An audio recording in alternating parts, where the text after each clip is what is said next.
pas il ne faudrait pas que l'on tombe, mais je dirais plutôt il ne faudrait pas que l'on sombre dans l'idéalisme parce que mi ngi dépendre si besoin bi mi ngi dépendre tam si cadre de vie bi mi ngi dépendre également si niveau d'orientation lié à un encadrement jëm si li nga xamoo di dundin parce que au Sénégal, Mohamed, tu conviendras ou vous conviendrez avec moi quelque part que ni téeméeri junni tey ci ni li mu mën a def fii si Sénégal bariwut donte le sax am na lu ñu si war a mën a yëngu mais mi ngi dépendre également si besoin yi ak li nga xam ne moom la ñuy soxla pour nga mën a teg dara loo xam ne xëy na buñ ko ba ma xee mu daal di dem mais aujourd'hui il faut quand même ñu def une autre lecture tey jii ni yaa ngi wax ndaw yi di dem mais am na ñuy yegg te lu si yegg moo gën a néew parce que lay faatu si géej gi moo ëpp fop parce que pour moi l'immigration clandestine c'est aller au suicide mais gis nga ñay yegg Mohamed ñoo ñooy yëgal ñi fi nekk yegg nañu te mën ngeen ñëw dugg si parce que itam dañoo jóge si pandémie ak coronavirus États-Unis ak Europe lu ñu perte si bakken dafa bari te loolu itam ñoom soxla nañu renouvellement boo xam ne amaan main d'œuvre la te main d'œuvre boobu gis nga dafay bokk ci ñi nga xam ne léeg-léeg gaal gi la ñuy duggee Espagne wala Grèce wala feneen ak feneen. est-ce que raison la ñoom ñi soxla main d'œuvre kay nañu yombal visa non dama la bëgg wax que ni fànn woowu en réalité loolu ñoom duñ ko jibal par rapport ak li nga xam mooy la pression véritablement de l'opinion publique donc ça demande et ça dénote l'hypocrisie un tout petit des gouvernants alors que ñun que suñu gouvernants yi ñoo waroon am loolu am rapport yoo xam ne dañ koy am ak les pays du nord pour une émigration régulière te statistiques yi te ñoom il faudra que suñu dirigeants yi anticiper si lu leer études yu wóor wane nañu ni d'ici 2050 pas moins de 34 millions d'Africains qualifiés quitteront l'Afrique pour dem dans les pays du nord imaginez nga 34 millions d'Africains qualifiés d'ici 2050 daañu jóge Afrique dem dans les pays du nord en passant par li nga xam ne mooy immigration régulière donc fuite de cerveau bu jéggi dayoo la ñuy dund te ñu ngi koy dund par rapport à la perte de médecins par rapport à la perte de cardiologues par rapport à la perte de néphrologues par rapport à la perte de sages-femmes yoo xam ne ñu bari ñu ngi dem Europe États-Unis ak Canada. Non, il faut quand même wax les choses comme telles. Aujourd'hui d'autres jeunes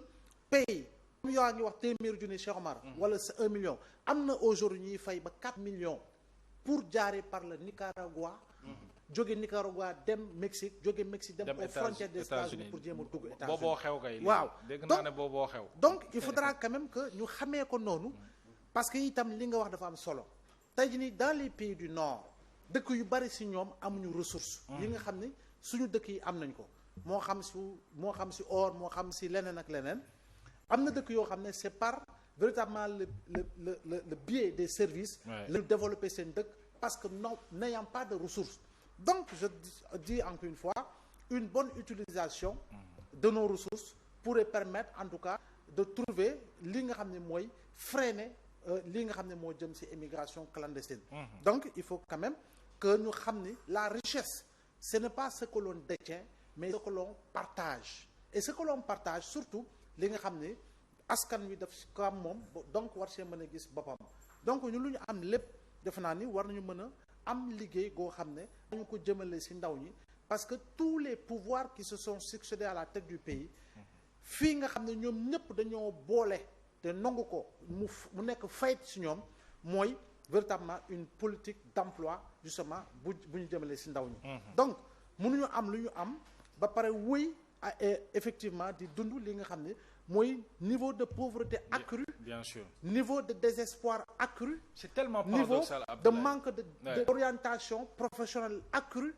pour lan parce que itam yow da ngay dégg ñu naan la Sénégal am na bëgg xawma am na or Sénégal am na phosphate comme yaa ko lim sànq Sénégal am na weñ Sénégal am na xawma lan ak lan te pourtant on n'arrive pas à nous en sortir quand même pourquoi parce que l'autre élément majeur mooy lii nga xam ni mooy certains contrats di léonais yoo xam ne dañ koy signer te pourtant am na expertise locale boo xam ne amaana mënoon na ko occuper te expertise locale boobu c'est des entreprises sénégalaises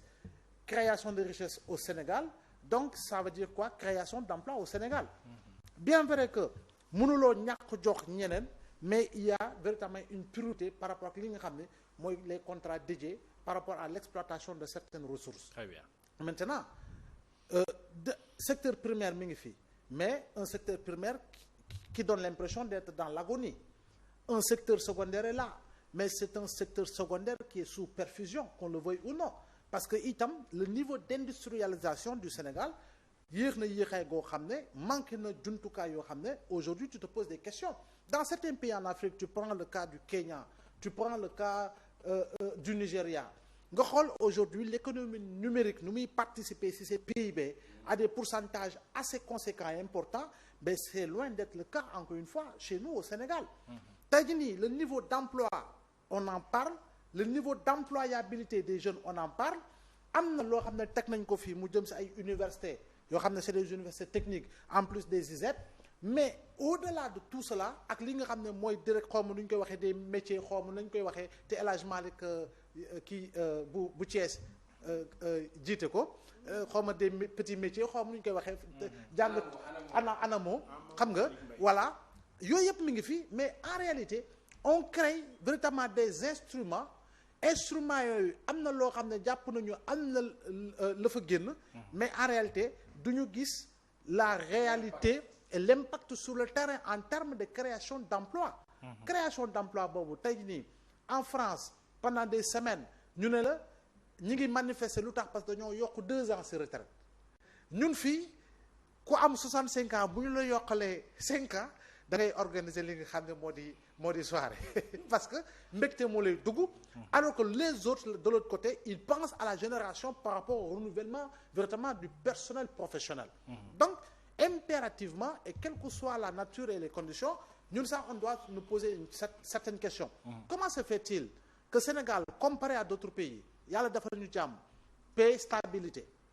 mu neex mu naqari yàlla may nañu ko fa tabarakallah bi depuis les indépendances. Dans d'autres pays c'est des guerres ethniques, c'est des guerres civiles, c'est des troubles politiques yoo xam ne c'est récurrent, c'est des coups d'État. Ñun Sénégal yàlla may ñu tawféex googu. Les autres se demanderont mais qu'est-ce qui se passe au Sénégal, qu'est-ce qu'il se passe au Sénégal ba jeunes yi di jël gaal yi di xotti géej gi di faatu. Parce que itam dëkk bu amee stabilité, dëkk bu amee jàmm, il y a véritablement toutes les conditions pour créer une harmonie économique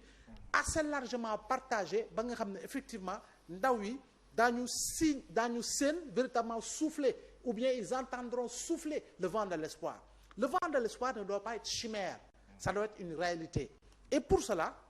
pour en réalité gouvernement bu ñëw dinaa créer 500 000 emplois, dinaa créer nangam alors que lépp boobu ba léegi lajj la. Lajj googu nag mooy conséquences yi ñuy dund ba nga xam ne tey maak day faatu keneen c'était inimaginable que ñu yeew ñu ne ñu à côté ici à Ouakam gare terre na fa ba mu am 16 morts ba ñuy rechercher yaa ko wax fanweeri ndaw. Mais ça veut dire que c'est quasi impensable, mais yegg nañu niveau boobu te niveau boobu encore une fois ça va aller crescendo. Tey nii nous vivons véritablement malheureusement ay malheurs yoo xam ne par moment c'est cyclique, et le phénomène de l'immigration clandestine c'est un phénomène cyclique. Day toog benn diir mu xaw a nu ñu koy waxee yolom, des fois doo si dégg mu jëkki saay rek nga gis mu emballé wu. Mais également yaa wax état bi war nañu defal véritablement le bilan depuis un moment jusqu'à un certain moment, mais lan la ñu perte en termes véritablement de bras économique jëm ci immigration irrégulière bi. am na solo Abdoulaye Mbow. Alors Ndeye Fatou beneen information ndax gouvernement bi mi ngi woon amal ak jotaayu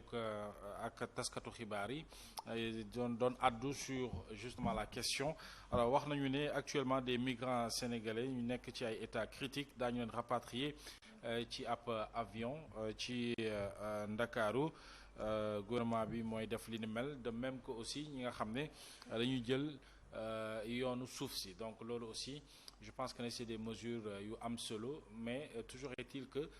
ñi organiser départ yi je pense que ne état bu ci concentré woon rek dina am solo ndax ñuy bañ a di tàbbi saa su ne ci jaan bi romb ba noppi ñuy topp ci watit bi. Alors est-ce que mën nañu sukkandiku ci sunu ay ressources naturelles pour xeex mbënn mi? Loolu mooy question bu gën a simple. waaw loolu de c'est très simple mais très complexe. bu ma la ko waree répondre parce que ressources naturelles yi ni ñu ko gérer moo posé problème tout d'abord, parce que ressources naturelles yoo xam ne ki ci gën a